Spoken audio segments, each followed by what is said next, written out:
Baiklah, pada kesempatan ini saya akan menjelaskan mengenai sistem bahasan.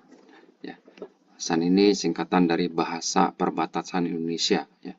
Sistem ini merupakan sistem repositori, ya, data bahasa perbatasan antara Indonesia dengan negara-negara tetangga, dan juga sistem informasi, ya, berbasis crowdsourcing, di mana masyarakat umum, ya, terutama adalah masyarakat wilayah perbatasan, kemudian juga para praktisi bahasa perbatasan bisa ikut berkontribusi, ya, dalam menyediakan, ya, data bahasa dan sastra lisan perbatasan yang ada di Indonesia. Nah, sistem bahasan ini dapat diakses melalui browser, ya, dengan koneksi internet di alamat www.bahasan.org seperti ini, ya, bahasan.org, ya. Nah, maka akan tampil ini adalah layar berandanya seperti ini, ya. Nah, ada layar beranda, kemudian ada tentang kami, ya, di sini tim riset bahasa perbatasan, ya, lalu ada daftar, ya, untuk mendaftar sebagai kontributor dan login ke dalam sistem. Ada dua pilihan bahasa, yaitu bahasa Indonesia dan bahasa Inggris, gitu ya. Ini defaultnya bahasa Indonesia. Nah, ada 4 jenis user, gitu ya, yang bisa menggunakan sistem ini. Yang pertama adalah user public, ya, atau umum, ya.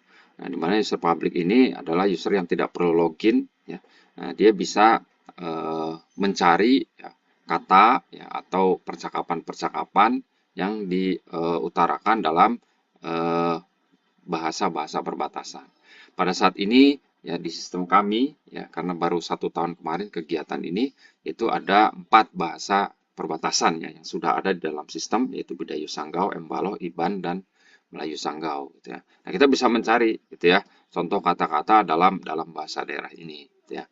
Nah, kalau misalnya kita ingin mencari semua, ya, berarti kita menggunakan bahasa Indonesia atau bahasa Inggris, ya.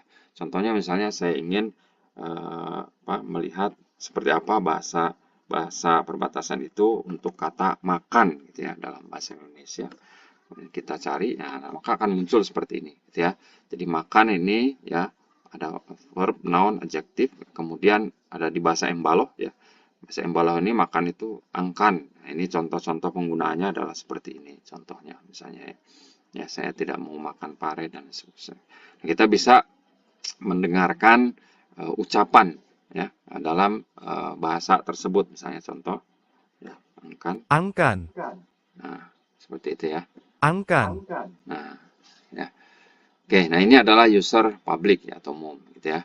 Nah, bagi user public yang kemudian ingin ikut berkontribusi, gitu ya, ingin ikut bisa menyumbangkan, misalnya dia mempunyai kosakata dalam bahasa daerah, gitu ya, contoh-contoh percakapan, gitu ya, video-video, audio, dan lain sebagainya, gitu ya, data-data penting peta misalnya di perbatasan, itu maka pengguna publik ini bisa bergabung, gitu ya. Jadi tinggal klik di sini, saya ingin ikut berkontribusi, atau melalui tautan yang ada di atas, yaitu daftar, ya.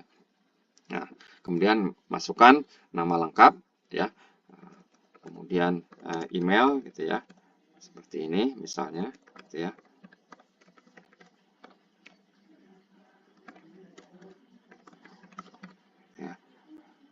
Nah, dan nomor handphone organisasi serta motivasi untuk bergabung, ya.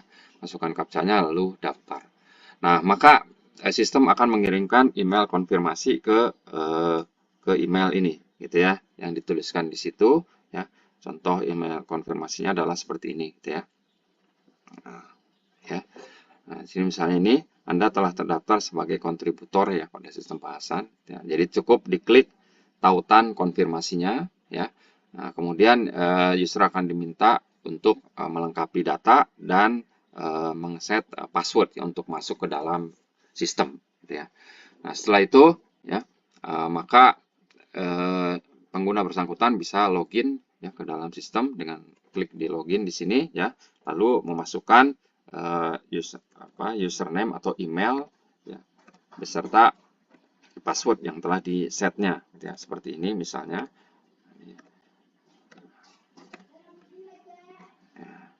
coba masuk.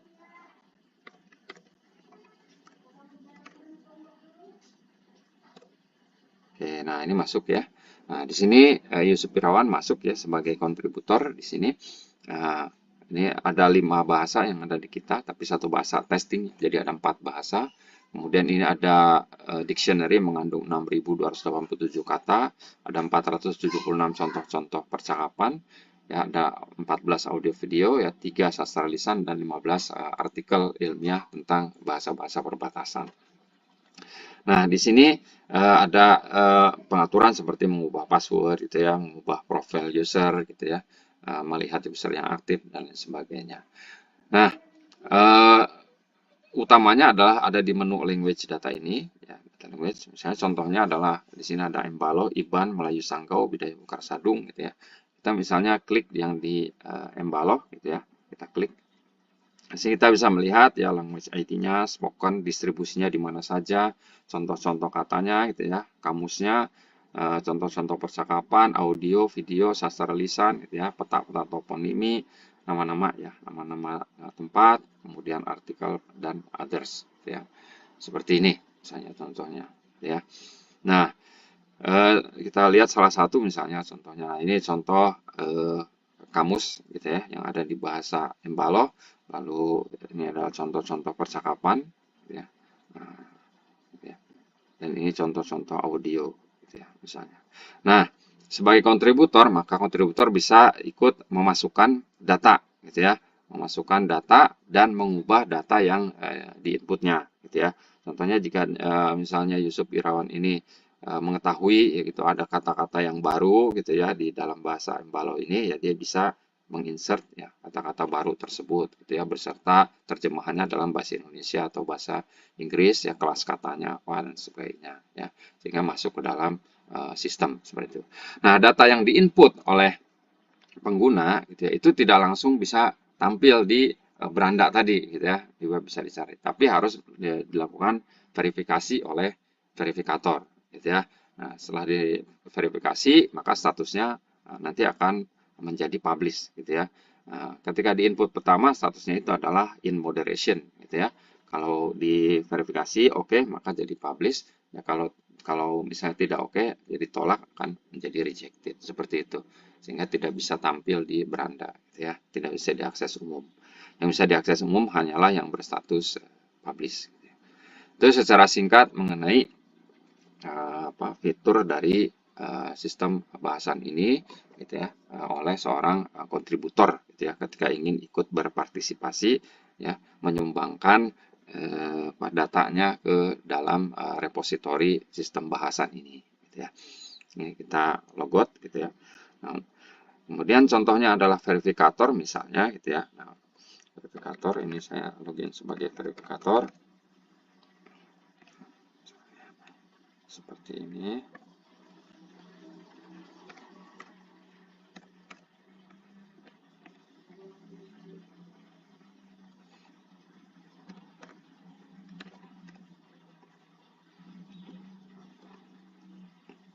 Oke, nah ini login sebagai verifikator ya.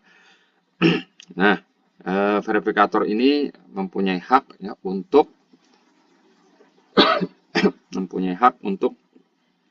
bisa mempublish tadi ya, mempublish data-data yang belum terpublish yang diinput oleh para kontributor gitu ya. Contohnya misalnya ini saya punya data, misalnya ada cerita rakyat yang mengenai cerita Besaladang misalnya. Kita klik ya di sini. Nah, di sini kita bisa cek dulu gitu ya audionya misalnya seperti ini. Anden cerita tahu jolo leulean sana dien kayak Nah, nanti verifikator akan memeriksa, oh ya betul ini uluna adalah cerita rakakana dari bahasa Empalo misalnya ira seperti itu, cocok dien gitu ya, maka dia bisa publish gitu ya, seperti itu. Nah, ini statusnya menjadi publish. Nah, ketika status publish inilah bisa di search oleh pengguna umum seperti itu. Nah, kemudian jenis user yang terakhir ya adalah user administrator ya. Nah, di mana user administrator ini bisa melakukan semuanya gitu ya.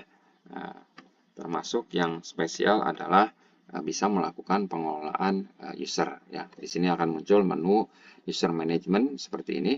Nah, ini jadi user-user yang terdaftar bisa dilihat di sini gitu ya. Nah, kemudian administrator ini bisa melakukan misalnya mereset password user atau mengunci user sehingga tidak bisa menggunakan sistem gitu ya, mengubah profil user dan lain sebagainya. Baiklah, demikian secara singkat fitur-fitur yang ada di dalam sistem bahasan ya. Sistem ini telah kami gunakan gitu ya untuk mengumpulkan ya data bahasa dan sastra lisan yang ada di daerah perbatasan ya. Sudah 1 tahun pertama, nanti akan kita lanjutkan di tahun-tahun berikutnya untuk mengumpulkan lebih banyak lagi data bahasa dan sastra lisan perbatasan. Terima kasih.